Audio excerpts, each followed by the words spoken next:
Hi YouTube, welcome to episode 1 in the beginner spray painting series. So in this video we're going to go through spray gun basics.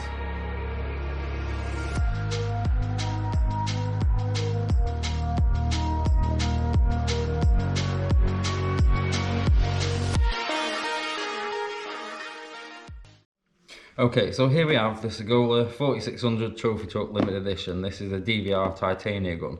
Now I'm going to use this as an example because I'd say that probably 90% of spray guns are set up in the same way. So normally when you get a spray gun in the box, and even with most expensive spray guns and with the cheaper, more budget or DIY guns, the setup in the box is pretty much the same. So first and foremost, the most important part, obviously, we have the spray gun itself. You always got a paint cup.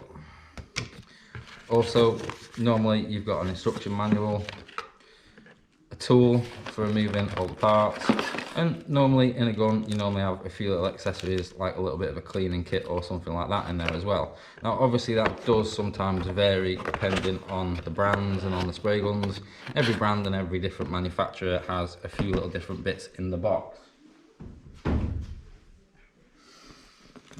So this particular gun is a gravity fed gun. I'd say this is probably one of the most common guns that you guys will see, and it's pretty much all that I ever use in my shop as well.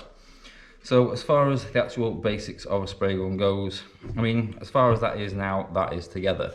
All you would really need extra, bar what you get in the box, is a little regulator which you can put onto the bottom of your gun just to keep your air pressure regulated while you're spraying or while you're in the booth, so you can alter the pressure on the fly as you're actually going around the car and doing your paint job. Now, as far as the actual gun itself goes, if we just take this little regulator off, there's not a massive amount of stuff to the actual spray gun. So you've got the pot, which obviously that's just a twist on, twist off. And then coming down to the actual spray gun itself, let's go through the important things on the spray gun. So we've got the air cap at this end. At the bottom, and I'd say most guns have this, you've actually got the air adjustment for the actual gun. Now you could use the air adjustment there, but the problem is adjusting the air from this, you don't really know what kind of air pressure you've got. So the best thing to do, and what I do on all my guns, is wind that all the way open so it's letting all the air through, and just pop a regulator on there so that will regulate your pressure rather than doing it on the gun. At the back here, on the lower knob, we've got the fluid adjustment. This is also, if you wind this all the way off, this is how you would also remove the fluid needle from the spray gun. And at the top here, you've got the fan adjustment. So the more you open that up, the wider the fan, the more you turn it in, then the less of a fan you'll get. Okay, so one thing that I've been asked a few times as far as spray guns go is how to strip them for cleaning. So the first thing that I would do is remove the fluid dial all the way off. It's got a little spring behind it, and make sure you don't lose that spring because that's what keeps the pressure on the needle and the pressure on the trigger.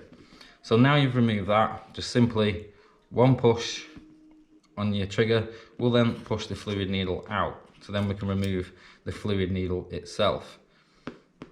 Then after that, I remove the air cap. Now this is an important part to keep clean. The air cap's a very important part of the gun. All the holes that are in the air cap and in the fins that are poking out of the air cap, all these holes, are what let the air through to atomize the paint and also adjust the fan. So if you're not keeping these clean and you're not cleaning these little holes and all these little alleyways out, and especially in the middle as well, where you need to make sure that every single one of them is kept clean. If you don't, that can even end up in an uneven fan pattern or an uneven spray pattern. So keeping your guns clean is one of the most important parts. And there's a little bit more of a close-up of the air cap, and you can see all those tiny little holes. And it is easy for them to get blocked with paint if you don't clean your gun out. But normally, a quick little rinse out with some thinners and a quick little blast on the airline to blow some air pressure and some thinners through will soon clean those out for you. So once your fluid needle is removed, then the next thing we would remove is the fluid tip. Now, when the pot is on the gun, your fluid travels through the body of the gun and through your fluid tip. So the next thing is we'll just crack the fluid tip off and remove the fluid tip. Now some spray guns sometimes have a baffle behind the fluid tip. The Segolas in particular don't, which is why I quite like them. So it's one less part to get damaged and one less part to wear. The fluid tip, again, all these holes and all these airways, all the time you need to make sure that these are clear. So like when you come, before you even come to spray a job, once you've put some paint or some thinners in, just spray it through your gun and just check your fan pattern. If something's wrong with your fan pattern, then you need to get inside and clean something out and just make sure everything's clean. And again, inside, you need to make sure all this is nice and clean in all through here and all through here, because obviously that's where your paint flows through. So if you've left any paint through from the previous job, then you'll have issues. So as far as cleaning goes, you could literally just get a little 1 litre tin, put some thinners in a 1 litre tin with the cleaning set that will come with your gun, scrub out all through the main paint channel, give your fluid tip, your air cap and your needle a good clean through, and obviously make sure your pot's nice and clean, and then you can put it all back together and you're ready to go again.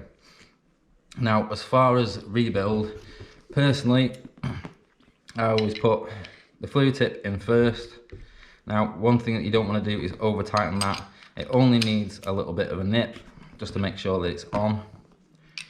Then we can put the air cap back on and just screw that back on and line that up so those fins again are nice and level. And then lastly we would put the fluid tip itself back in. Now I always leave this to last, because at this point your fluid tip is already back in. So if you put the fluid needle in now, there's no risk of damaging this fluid needle by screwing the fluid tip itself down onto it. Then replace your spring. We can put the adjustment knob up. And then we can put the adjustment knob back on the back. And then, you know, if you're like me and you normally run a certain setting on your gun, so I've got the fan all the way wide open, then I would turn this all the way in, and then just as a starting point, I'd say turn that 2 turns back out, and all I need to do now is refit the regulator, tighten that up, make sure that's nice and tight, and then I can just pop my pot on and I'm ready to go again. So that was it for part 1 on this beginner spray painting series. We've gone through all the basics of a spray gun. In part 2, we're going to go through the basics of setting up a spray gun as far as the air, the fluid and the fan goes. If you've enjoyed this video, don't forget to give it a thumbs up, and if you're not subscribed, make sure you subscribe and hit that bell to be notified of when we have new uploads. Bye for now.